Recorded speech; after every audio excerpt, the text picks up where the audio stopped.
So the Las Vegas Raiders have made a ton of moves in free agency so far. They have gotten some quality players for dirt cheap, but this year has a completely new vibe to it. A brand new head coach in Pete Carroll will be running the show, and he brings a ton of winning experience to the table. There's Chip Kelly, who is fresh off coaching a national championship run with the Buckeyes. The Raiders have Brock Bowers to build the offense around, and then of course in the draft, the Raiders can add to what they have already done.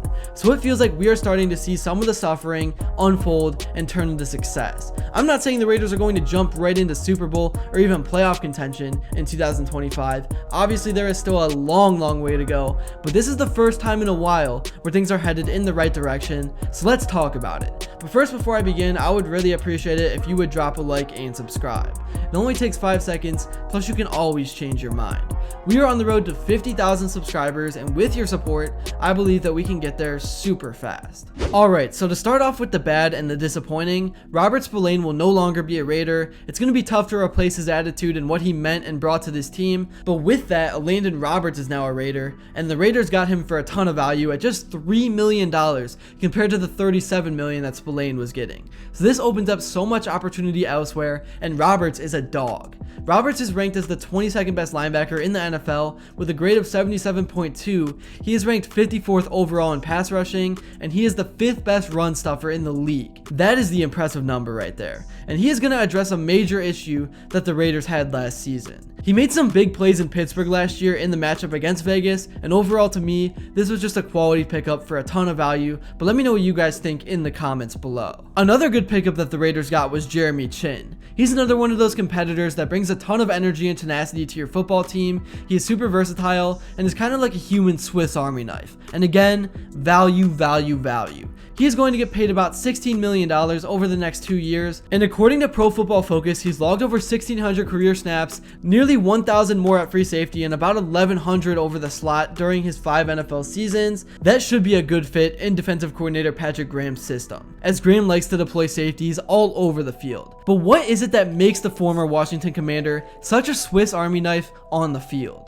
I would say probably just my skill set, he replied during his introductory press conference in Las Vegas. And I mean, just being able to process a lot of different things throughout the defense, being able to play close to the line of scrimmage, and also being able to play deep, and kind of just understanding what the defense is supposed to look like in different spots. Personally, I love doing it, being able to just present a different threat from lining up in different areas. It keeps me and the defense unpredictable. On top of that, he logged 178 snaps in the box, 273 at free safety, and another 199 in the slot, while earning a PFF run defense grade of 88.5 and an 82.5 mark in coverage during his final campaign in Carbondale. Making an impact on multiple levels of the defense and in both phases of the game is nothing new for him. That's something he feels he's shown in the NFL since his rookie season with the Carolina Panthers. I mean, I think I showcased that I can do it all as soon as I stepped into the league, that I can play everywhere, he also said. Now, in terms of the whole Geno Smith situation, I know initially Raiders fans were excited about him. Well, that was until they found out that he was the long-term plan, but I want to shine some light on this whole thing. Because will Geno Smith turn the Raiders into a contender? Probably not, but the Raiders still can draft a QB, and they can still prepare for the future. Even though he is expensive, he kind of just stops the bleeding. I mean, you can't just have a guy like Bowers out there and the other young talent the Raiders have and never fix the main problem that was happening under center. And Geno is a good QB. He just had a few lingering problems like turnovers last season that, if fixed over the offseason, can change everything. I mean, the dude threw for over 4,300 yards last season. He was one of only 6 quarterbacks in the entire league numbers, more towards 10 for the season. Then all of a sudden, Geno can be elite to the level of being the franchise QB that the Vegas front office is hoping he can be. And I mean, obviously Tom Brady was a part of the decision to bring him in, and Brady is the one guy you have to trust when making a quarterback decision. Here's what the media had to say about the Raiders deciding to go out and get Geno.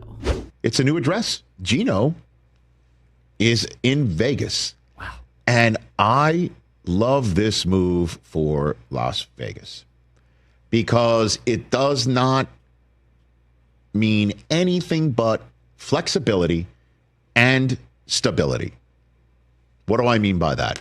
Flexibility is 6th overall pick, quarterback drops to you, kid you love so much, you turn to Geno and say, listen, we don't mean to turn you into Kirk Cousins here, but it's possible.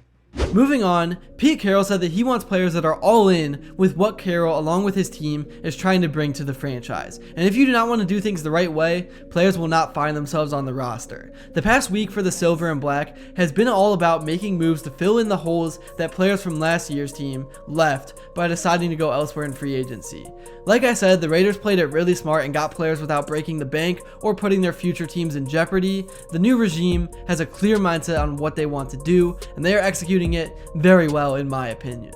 And to talk about the draft that is coming up very soon, this is what I would like to see the Raiders do. I've seen some mock drafts having the Raiders taking Ashton Jeanty at 6. I love Jeanty, I'm super high on him, but I think if the Raiders want him, you gotta trade down and get him at more of the pick 15 to 20 range. But if the Raiders do feel the need to take him high to avoid the risk of letting him slip, I don't think it would be the worst thing ever. I know people will hate on me for this take, and I get the current market of running backs, but I watched Jeanty so much last season in college. People truly do not understand that this is potentially a generational running back. Like, he could be a Saquon Barkley type of name in a few years, and now that the Raiders have Geno under center, giving him a threat in the backfield would be a very important piece to the puzzle. But another great pick would be taking Tet McMillan and giving Geno a weapon to throw to. I think that is the more than likely scenario, and he's just the sort of big-bodied wide receiver who can make explosive plays down the field for Smith and the Raiders offense. I think right now for me it's between Tet and Jeanty, but I'm very curious to hear what you guys think in the comments below. I really do think the Raiders are turning a corner. I know we say this every offseason, but for real. They got great value pickups, they got Geno, Bowers is set to have a crazy season now that he has someone to throw him the ball, and they are about to add an explosive weapon in the draft, and the coaching staff has been transformed. That's really all I have to say for this video. Thank you all so much if you made it to this point, and if you enjoyed and haven't yet, please be sure to drop a like and subscribe because your support truly does mean the world. And also, let me know what you would like to see next, and until then, I will see you all later.